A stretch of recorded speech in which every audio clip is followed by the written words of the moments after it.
ഇന്ന് നമുക്ക് എളുപ്പം ഒരു ദാൽ പാലക് ഉണ്ടാക്കിയെടുക്കാം.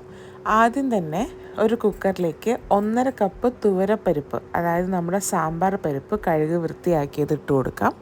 ഇനി അതിലേക്ക് 1/2 ടീസ്പൂൺ മഞ്ഞൾപ്പൊടി, ഉപ്പ് നിങ്ങളുടെ ആവശ്യത്തിന്. ഞാനിവിടെ എടുത്തിരിക്കുന്നത് 1.5 ടീസ്പൂൺ ഉപ്പാണ്. പിന്നെ 3 അല്ലി വെളുത്തുള്ളി നടുവേ കീറിയതും. ഇനി നമുക്കിതിലേക്ക് ആവശ്യത്തിന് വെള്ളവും കായത്തിൻ്റെ പൊടി ഒരു 1/4 ടീസ്പൂണും കൂടെ ആഡ് ചെയ്ത് കൊടുത്ത് മീഡിയം ടു ലോ ഫ്ലെയിമിൽ, തിരിച്ചാണല്ലോ പറയേണ്ടതല്ലേ, ലോ ടു മീഡിയം ഫ്ലെയിമിൽ 3-4 വിസിലടിച്ചെടുക്കാം. ആവിയെല്ലാം പോകുന്ന സമയം കൊണ്ട് നമുക്കിതിലേക്കുള്ള മസാല തയ്യാറാക്കിയെടുക്കാം. ചൂടായ പാനിലേക്ക് 1.5 ടേബിൾ സ്പൂൺ നെയ്യും, നെയ്യ് ചൂടാകുമ്പോൾ അതിലേക്ക് 1 ടീസ്പൂൺ ക്യൂമിൻ സീഡ്, ചെറിയ ജീരകം കൂടി ഇട്ട് പൊട്ടിച്ചെടുക്കണം.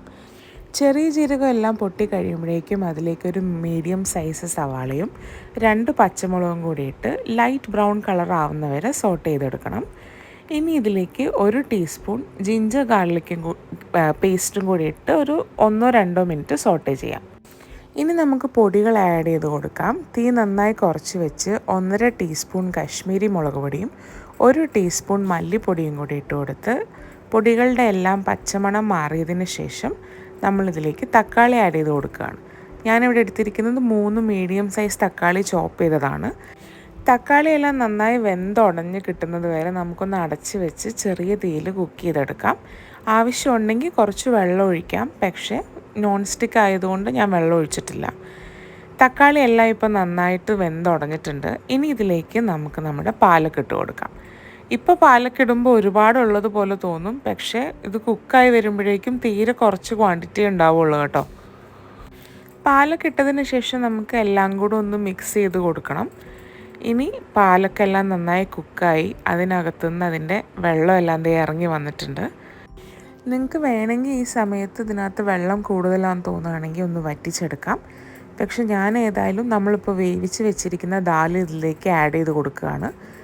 ദാൽ കുറച്ചും കൂടെ വെള്ളം കുറുക്കിയെടുക്കും. അതുകൊണ്ട് ദാൽ ഒഴിച്ച് കഴിഞ്ഞതിന് ശേഷമാണ് ഞാൻ എനിക്ക് ആവശ്യമുള്ള ക്വാണ്ടിറ്റി അനുസരിച്ച് വറ്റിച്ചെടുക്കുന്നത്. ഇനി ലാസ്റ്റ് ഒരു 2 പൊടിക്കൈകളൂടെ ഞാൻ ചേർക്കുന്നുണ്ട്. ഒന്ന് ഒരു കുറച്ച് കസ്തൂരി മേത്തി ഞാൻ റോസ്റ്റ് ചെയ്തത് പൊടിച്ചിടുന്നുണ്ട്. കസ്തൂരി മേത്തിയുടെ ടേസ്റ്റ് ഇഷ്ടമല്ലെങ്കിൽ നിങ്ങൾക്ക് ആഡ് ചെയ്ത് കൊടുക്കണ്ട. പിന്നെ കുറച്ച് കൊറിയാൻഡർ ലീവ്സും കൂടെ അതിൻ്റെ മേളിലൊന്ന് ഗാർണിഷ് ചെയ്ത് കൊടുത്ത് എല്ലാം കൂടെ ഇളക്കി യോജിപ്പിച്ച് ഉപ്പ് ഈ സമയത്ത് നിങ്ങൾക്ക് ടേസ്റ്റ് ചെയ്ത് നോക്കാം. ഉപ്പില്ലെങ്കിൽ ആവശ്യത്തിന് കുറച്ച് ഉപ്പും കൂടി ഇട്ട് കൊടുക്കാം. ഞാൻ കുറച്ച് ഉപ്പും കൂടി ഇട്ട് കൊടുത്തിട്ടുണ്ട്. ഇപ്പോൾ നമ്മുടെ ദാൽ പാലക്ക് ഇവിടെ റെഡി ആയിട്ടുണ്ട്. ഇനി നമുക്ക് തീ ഓഫ് ചെയ്ത് ഇതൊരു സെർവിങ് ബൗളിലേക്ക് മാറ്റാം. ഇത് പെട്ടെന്ന് തയ്യാറാക്കി എടുക്കാൻ പറ്റും. എല്ലാവരും ട്രൈ ചെയ്ത് നോക്കണം. വേറൊരു വീഡിയോ ആയിട്ട് കാണാമേ. അപ്പോൾ ശരി, ബൈ.